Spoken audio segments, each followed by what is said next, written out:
Welcome to episode 1 of Shape Explorations.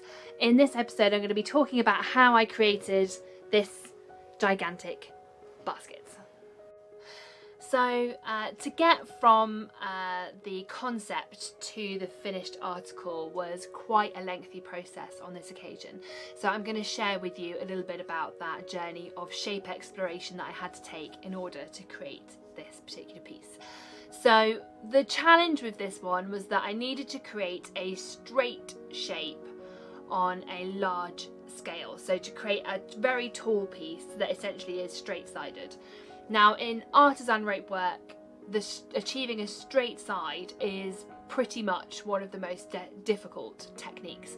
And the reason for this, I think, is because you're working with a spiral all the time, and a spiral naturally wants to be curved. It wants to be round and essentially sort of do this. So to force it to do this and to maintain that is very difficult. And this also depends on the type of sewing machine that you're working with. So on a standard domestic sewing machine, I'd say it's extremely difficult unless you're making on a large scale, because just to even get it round the machine is very, very difficult. So I knew that this piece was going to be a big challenge. I decided to workshop my idea first about how I was going to get up there by just getting going, basically, which is how I do most things with a design, is think about it in my head how I want to do it and then literally just go and do it. I don't sort of sit around sketching things out. I'm very visual and hands-on, so I got straight to work on the sewing machine, and the first piece that I made on this journey was this one. So this piece is actually the right diameter at the bottom, but it is too narrow at the top. So what I discovered by making this piece was that at a certain point I would reach, and then you can see as my hands go up the bowl, it would start to just go in. And for me that wasn't going to work because I needed to achieve a great height with this piece. And so if I had continued, I would have just gone in and in until I couldn't have gone in anymore on the machine. And so I was not achieving the shape that I wanted to for it to how it to finish, basically. So I had to sort of start again and think about how I was going to do that. So I finished this piece off with a nice handle and decided to move on. And so I started again.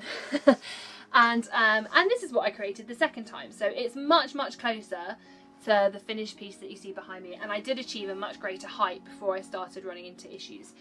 But essentially the same thing started to happen to me, where I got to a certain point and then it just started to taper in. And again, if I'd continued stitching, it would have just gone in and in until the point where my machine wouldn't let it go in anymore, and it would have had to have been finished. So I chose to finish the piece where it was. I've actually left some rope there so I can create a handle for it at some point. But what I had worked out at this point was that the issue that I was having was actually a form issue. So by that what I mean is that I was getting to this sort of point here, and then I wasn't able to control the way the basket was being held and how it was going through the machine, and that was essentially causing the work to tip in on itself, and so it was tightening and then creating this taper down here rather than maintaining this angle. So I had to go back to the drawing board and really think carefully about how I was going to get from this first piece to eventually creating this piece. So once again, it was back to the drawing board. So as I said before, the issue that I was having was that I couldn't maintain the form. Once the basket had reached this point where I was essentially holding it out here and using the whole of my arm, I was having difficulty because I couldn't use my hand as I normally would to do the physical shaping of the work. So I'd reached kind of an impasse where I couldn't get beyond a certain centimetre. I think it was 40 centimetres I'd hit, and then I couldn't maintain the angle. But I needed to overcome this obstacle in order to create the piece you see behind me. And so I sat and thought about it for a while, and I realised what I needed to do was I needed to find a way for the basket to hold its form while I concentrated on the stitching. And so I came up with this idea that I needed to use a mould. So I had to get very, very technical and use something extremely sophisticated, and I don't think any of you will have this in your studios at all. What I had to use was brown paper. So, who knew there were so many uses for this particular medium? But I essentially created spirals with the brown paper like this, and then I layered it inside the basket. So, and then as the basket grew, layered more and more pieces inside it. This was actually quite complicated, which, you know, in my head it seems simplistic, but in reality it was complicated because if you didn't get the right amount of brown paper in exactly the right place, the brown paper would either tip out onto you, or it would be too dense and it was too hard work to actually pull the work through the machine.